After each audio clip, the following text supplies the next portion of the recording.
Hey there, we're doing another episode of Behind the Image, and I'm breaking down this shot. You will never believe the amount of collaboration it took to make this shot possible. 1, 2, 3, go! Yes! Yes!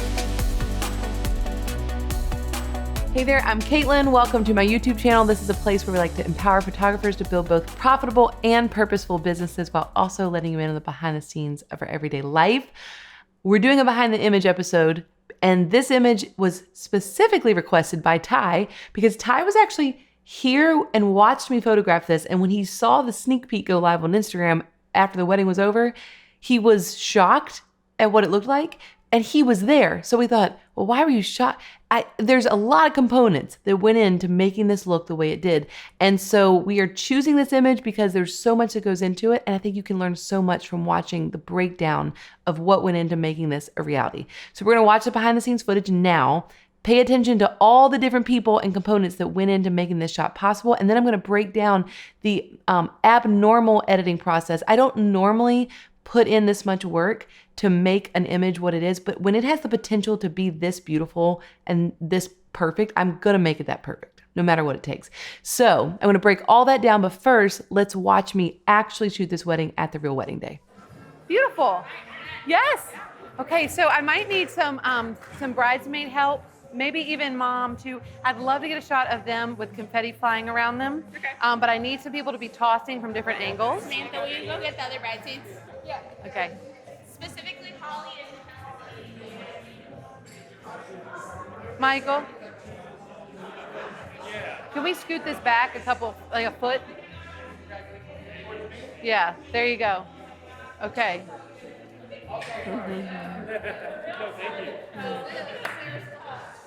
All right, so we're gonna need to gather some handfuls. You guys can stand here. we have that whole big bag of confetti over there. I am. Everyone can have. I'm good. Yeah, do we need to move? Yeah, whatever you want to do, Mike. Well, I moved it out of the hot spot. Oh, okay. Right. But you guys can stand. Well, this is going to be cropped up, so you won't be able to see your feet. Let's have you stand right underneath. Just like the ceremony would be fine. Okay. So Nikhil, you can be on this side. All right. And We're getting some bridesmaids. okay. I'm wondering, I think I want y'all to kiss, I think. We'll try it out and see if it's good. But I'm gonna back up and see what my crop looks like. And we're gonna have, oh, perfect. Okay, hi. So we're gonna need 2 people behind them, but like one person here, tossing. And we're gonna have them throw confetti and then kiss if you wanna get that. Awesome. I don't know. And then one person, okay, you 2 can be behind. You can be in front actually. And you're actually gonna be out of the frame. So you will be out of the frame, so you can back up. Right here? Yes, you'll be standing like right here, Okay. tossing kind of up, like you're tossing to your mom. Okay. So you're gonna be tossing up like you're trying to hit the ceiling above them. All right. Now, hold on 2 seconds, guys.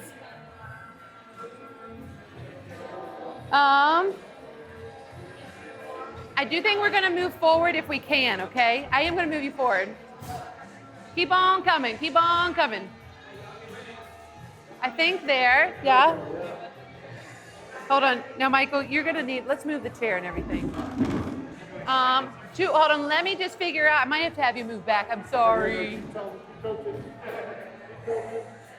Okay, let's come even further so I get the pink, you're right.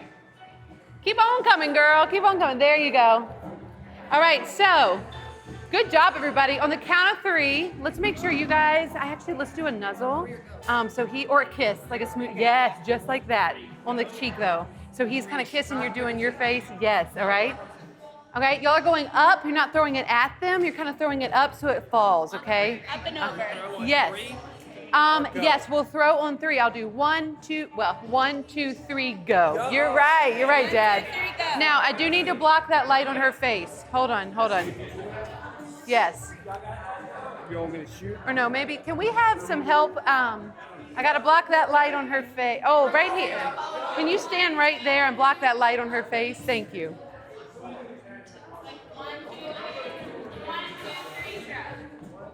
3, drop. Okay, hold on 1 second. Can you move that black thing there? Sorry, guys. So many little things. It's a lot of work. All right, let's get y'all in position. All right, so he's nuzzling in. Lean towards me just a little bit. All right, everybody, here we go. 1, 2, 3, go! Yes! Yes! Yes! Okay, guys, okay, hear me out. Can we do it one more time? But I want you swooshing during it. Okay? That was amazing. Cute. Okay. Oh, heavens. You might need some help with that. Appreciate it. Okay, so you saw what went into behind the scenes of getting this shot, but I want to break down for you what was going through my mind as I was creating this image. There's so much that happens in here that I don't even realize until I slow down and think, why did I do that? Oh, that's why. So I'm gonna break that down for you. This was a shot that I took really quickly. And when I took this shot, I was envisioning when I took this that it was gonna be full body. I actually thought it was gonna be full body. That's why we moved the rug. That changed once I saw this quick test shot. Why?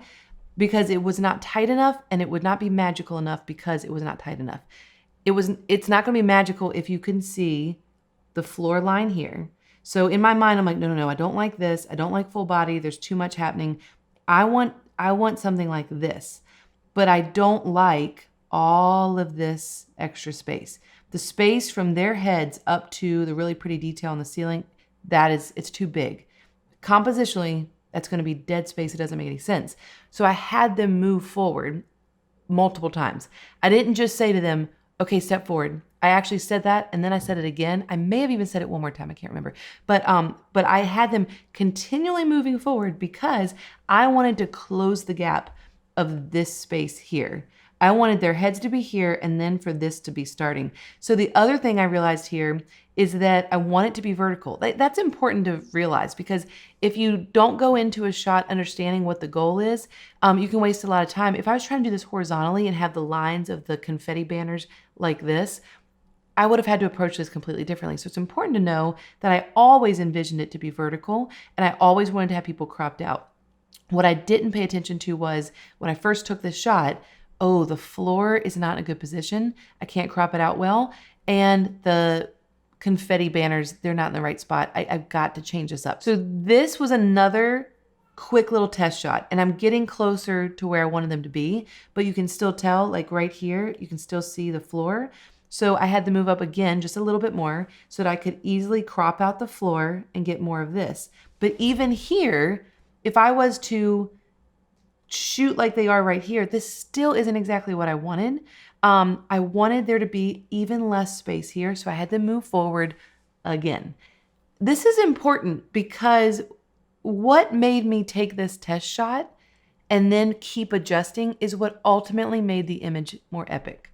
So these little things that I found and these tiny little adjustments that I was paying attention to that visually I didn't like, that is what made the image what it was. The other important thing is that at this test shot, I was shooting at like 42 millimeters with the 28-70 2.0 RF lens. So I was already figuring out, not only is it not going to be full body, not only do I need to get rid of that floor line, I want to make sure I close the gap from them to the banner.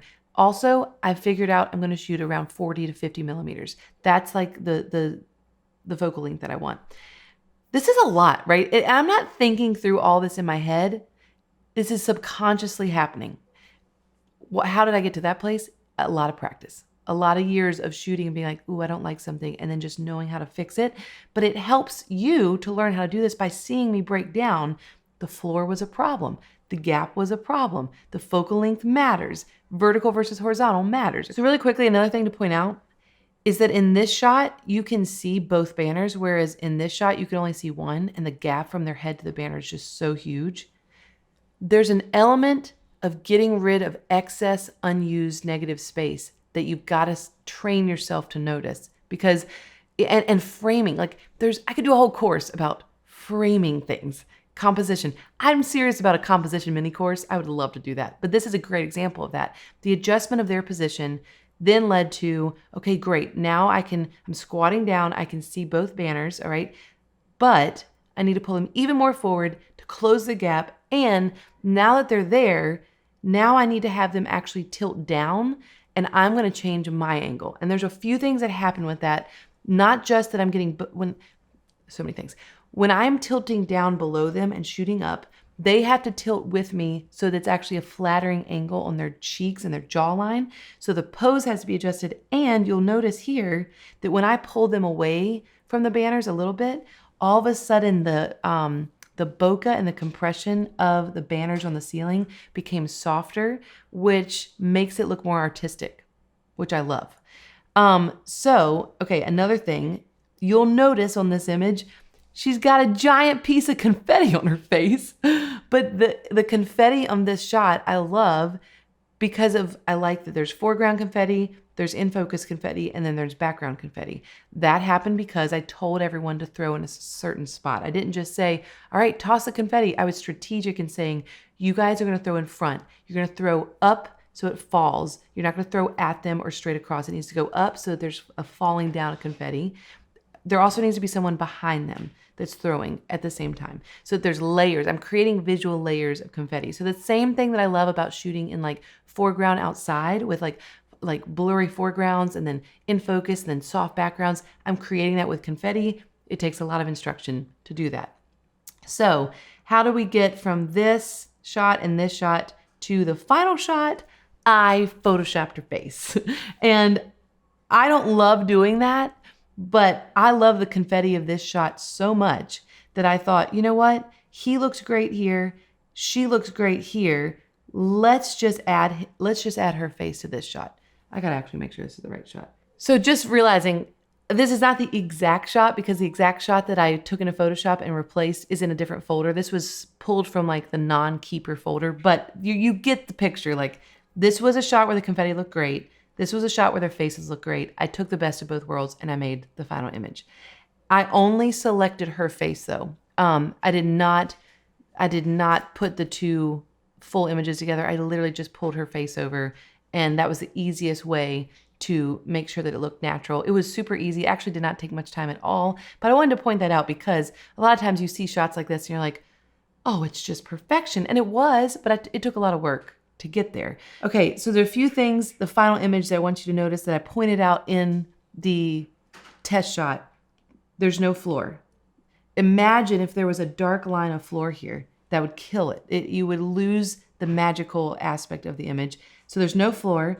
Also notice that the space here is almost completely minimized.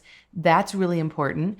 And then the confetti up here, we have the layers. So like this is my foreground confetti, and these that are in focus or slightly out of focus are in the background. That was so key. And that did not happen on accident. And I think a lot of times when we're tossing petals, we're tossing confetti, we're tossing even just staged exit shots with like popcorn and whatever, you got to be strategic about where people are throwing.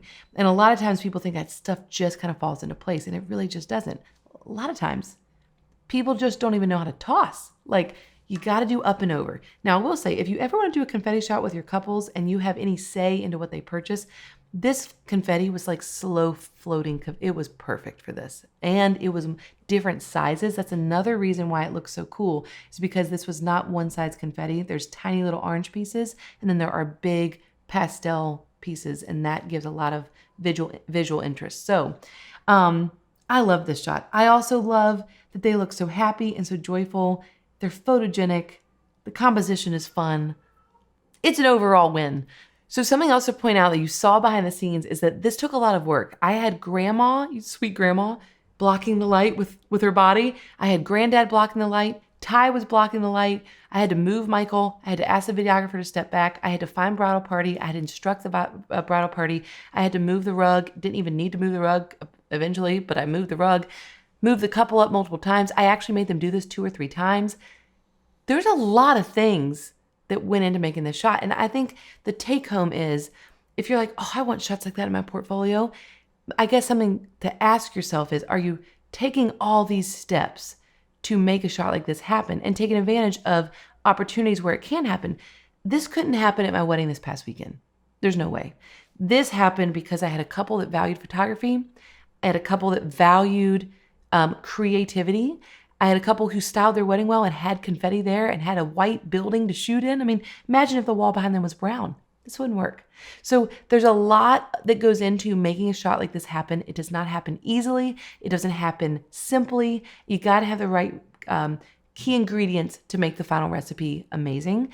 And my encouragement is to go the extra length to make it happen when the possibility presents itself. I have nothing like this from this past weekend's wedding. Nothing. And that's okay. I didn't have the opportunity to create this. But when I see an opportunity, I sometimes force myself. Like I remember thinking for this shot, that's going to take a lot of work, but I'm going to go for it. I think they'd really appreciate it. I think they'll go for it. I think it's worth the effort. And then once we did it once, I told everyone, all right, everybody.